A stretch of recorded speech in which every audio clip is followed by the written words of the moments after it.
Hey guys, welcome back. അപ്പോൾ ഇന്ന് നമുക്കൊന്ന് പുറത്ത് പോവാം. പുറത്തൊന്ന് വെച്ചാൽ അങ്ങനെ പുറത്തൊന്നും പോകണില്ല. നമ്മുടെ പുതിയ വീടാണ് നേരെ കണ്ണടുക്കളയായിട്ടത്. അപ്പോൾ ടെറസിലേക്കൊന്ന് പോകാമെന്ന് കരുതി. എനിക്ക് രാത്രി ഇവിടുത്തെ ടെറസിലേക്ക് പോകാൻ ഭയങ്കര ഇഷ്ടമാട്ടോ. ഇവിടെ ഓൾറെഡി 10 മണിയാകുമ്പോൾ എല്ലാവരും കിടക്കും. ഇപ്പോൾ കുറച്ച് ലേറ്റ് ഉണ്ടെന്നേ ഉള്ളൂ. എല്ലാവരും കിടന്നിട്ടുണ്ട്. അപ്പം ഞാൻ എങ്ങിട്ടാണ് പോണതെന്ന് വെച്ച് ഞാൻ ബാൽക്കണിയിലേക്ക് പോകാം. ബാൽക്കണിയല്ല, ടെറസിലേക്ക് പോകാട്ടോ. അപ്പം ഞാൻ ഇങ്ങനെ കയറിയിട്ടാണ് പോകുന്നത്. അപ്പം ഞാൻ നോക്കുമ്പോൾ വലിയൊരു പണി. എന്തോ ഗൈസ് അനങ്ങി. അപ്പം ഞാൻ പേടിച്ച് വെക്കുന്നത് എന്താണിത് ഗൈസ്? പട്ടിയല്ലേ പോയത്? കട്ടിന്നല്ല, ഞാൻ വേഗം കയറി പോകാം ഗൈസ്. ഇതാണ് അവിടെ കിടന്ന് കിരിപ്പിരി ചിന്നാക്കിയത്. നമ്മൾ പയ്യെ വന്നിട്ട് പോകണം.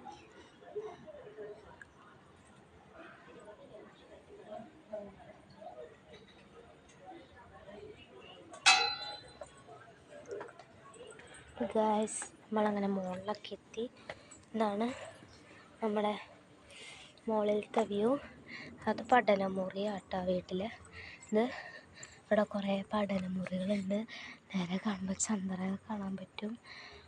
ഫോൺ ഷേക്ക് ആവുന്നതുകൊണ്ടാണ് നേരെ കാണാൻ പറ്റാത്തത്.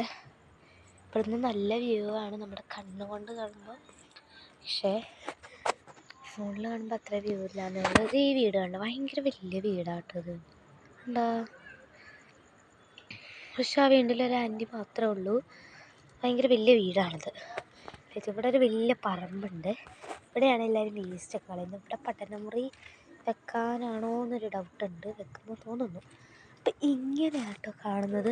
ഇവിടെ ചന്ദ്രനുള്ള നല്ല അടിപൊളിയായിട്ട് ചന്ദ്രനെയൊക്കെ അവിടെ ഫ്ലാറ്റിൽ കാണാൻ പറ്റും. പിന്നെ അത് അവിടെ ഒരു ചേട്ടൻ എന്തൊക്കെയോ ചെയ്യുന്നുണ്ട്. കാണിച്ചു തരാം.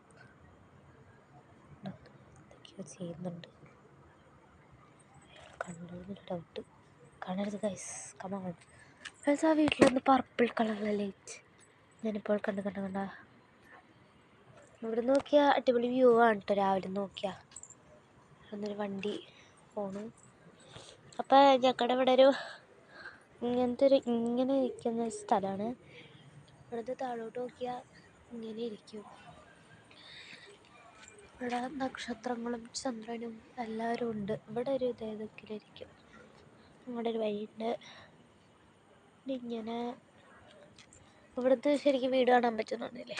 ഇങ്ങനെ ഇരിക്കും. നല്ല അടിപൊളി വീടാണ്.